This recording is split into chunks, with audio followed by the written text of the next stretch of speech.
Mahigit 2 milyong pisong halaga ng umano'y shabu ang nasabat sa buy-bus operation sa Quezon City.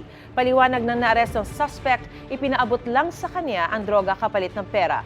Narito ang unang balita ni James Agustin.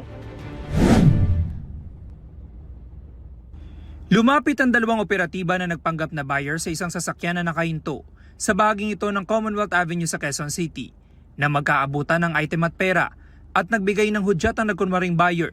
Doon na inaresto ang 54 anyo sa target ng operasyon. Pinababa ang suspect sa kanyang sasakyan.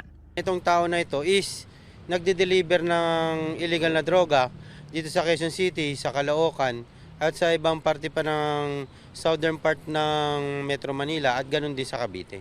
Nakuha mula sa suspect ang 350 gramo ng shabu na nagkakalaga na mahigit sa 2.3 million pesos. Base sa imbestigasyon, nasa 100 gramo ng iligal na droga ang pinakamababang ibinabagsak ng suspect sa kanyang mga parokyano.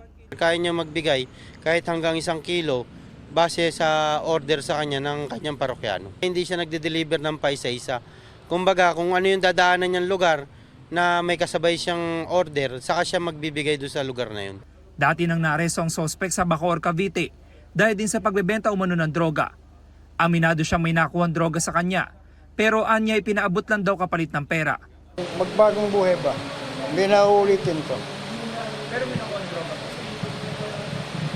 Meron naman. Yung galing na pong probinsya parang sinakilang sa akin yun.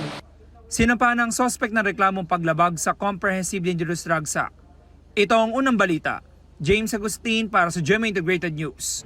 Gusto mo bang mauna sa mga balita? Mag-subscribe na sa GMA Integrated News sa YouTube at tumutok sa unang balita.